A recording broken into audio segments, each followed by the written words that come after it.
It's a beautiful day here in San Francisco, and it's time to try out one of these autonomous vehicles. Have you ever let a computer drive you somewhere? Well, neither have I. Today's going to be the first day we're going to be trying out the new Waymo system. So get ready, it's going to be exciting. Okay, so here's our car. You can see decidedly nobody in there. This is what they look like. It's just sort of sitting here, kind of hanging out. Now we'll actually press unlock. And then the door handle popped out here. Hello, Dustin.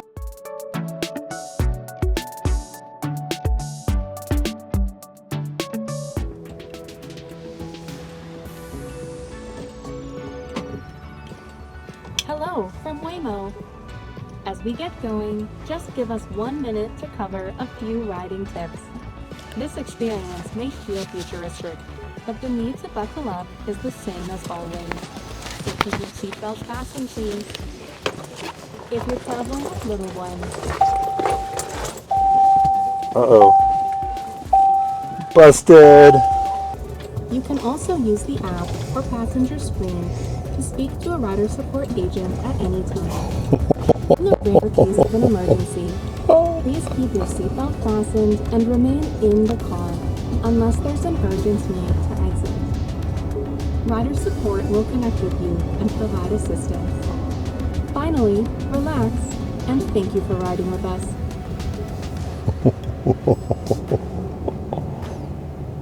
This is awesome. Okay, so my first reaction sitting in the back of the car is, one, the car is incredibly clean. It looks very well maintained and kept. This is a Jaguar, so I think it should be nice anyways. And the greeting was really cool. It gave us kind of the information. In fact, the car refused to move until I fastened my seatbelt. So I was busy recording and trying to get everything. And it's like, we're not going anywhere, pal. Get your seatbelt on. So that was awesome. And now that we're driving, it's pretty smooth and it feels very normal. It's kind of weird here, you know, I'll put it back on, but you can see there's quite literally nobody in the driver's seat. Now you can see the accelerator and everything. Let's see, it's, you know, it's not going too fast, but it also has a map here on the front that shows where we're going, how long it'll take us to get there, you know, what the estimated drop-off time is. There's music playing in the background. And then you've got your choice here. You can tell the car to pull over, or you can change the music that you want to play, or you can increase the volume. Oh, we came to an intersection. There's another car here. We had the right of way. It knew we were there first, so we had the right of way. That's pretty neat. We'll just watch this for a couple seconds here. Oh, somebody ran across. They picked up the person and they immediately braked. That was great. And our blinker is still on. Very California. Oh no, we're changing lanes again. It's still California. Now there's somebody on a bicycle here that's kind of moving, not erratically, but semi-erratically.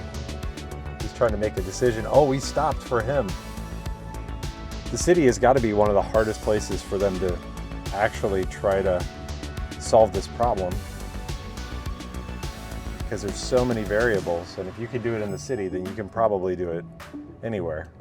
All right, oh, this is going to be great. So we're taking a left and we're going up. Is this California or Sacramento? It's Pine Street. We're going up Pine Street. Now look at the climb on this bad boy.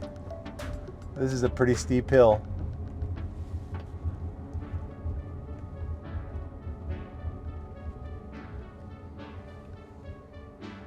So far we've managed to avoid 2 different pedestrians that just darted out, a bike rider who was kind of erratic and just kind of weaving in and out.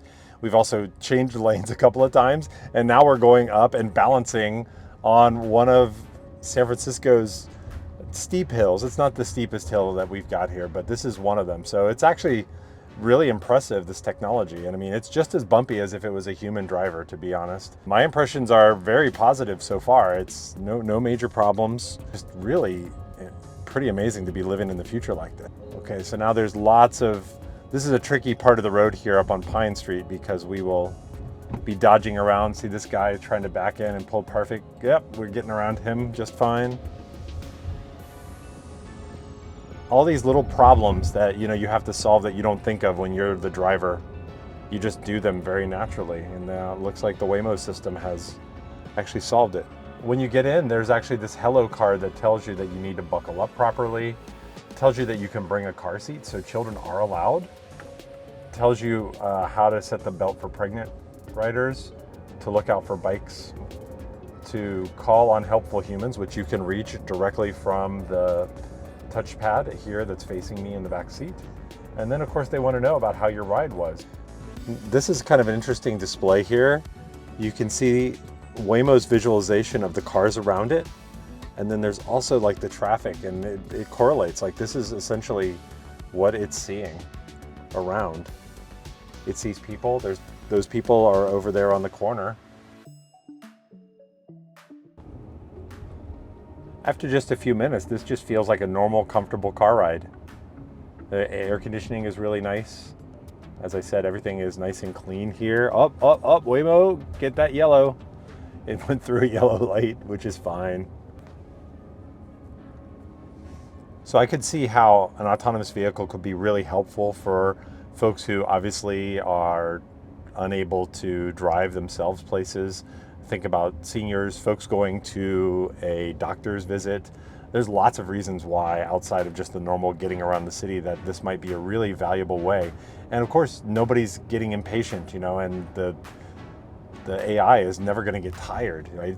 It should drive the same every single time, and that's really reassuring. That's a consistency. Whereas if you think about it, sometimes you get drivers that in Lyft or Uber that are a little faster, a little slower, maybe they're a little more aggressive as drivers. Basically they're just humans. They bring their humanness into it.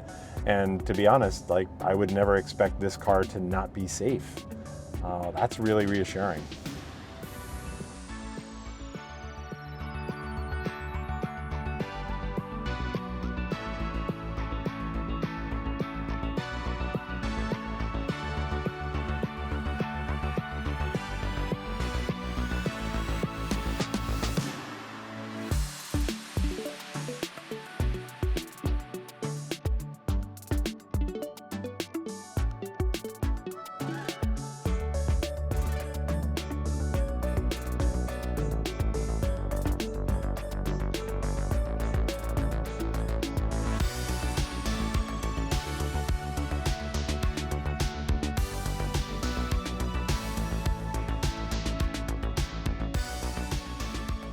Okay, we made it safely to our destination, and that was really cool. That ride cost about $27, which is probably twice, maybe a little more than twice what it would cost to get here by Lyft and Uber.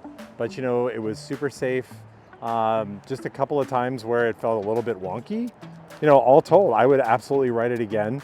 I wish the prices were a little bit cheaper, but right now it's about novelty. They just turned these things on a few months ago. And here we are at the Tunnel Tops Park. What you cannot see there in that fog is the Golden Gate Bridge. You can already hear the foghorns blaring. While it's a beautiful windy day here, I'm sure you can hear the water is super blue. And we're gonna take a walk around this cool park.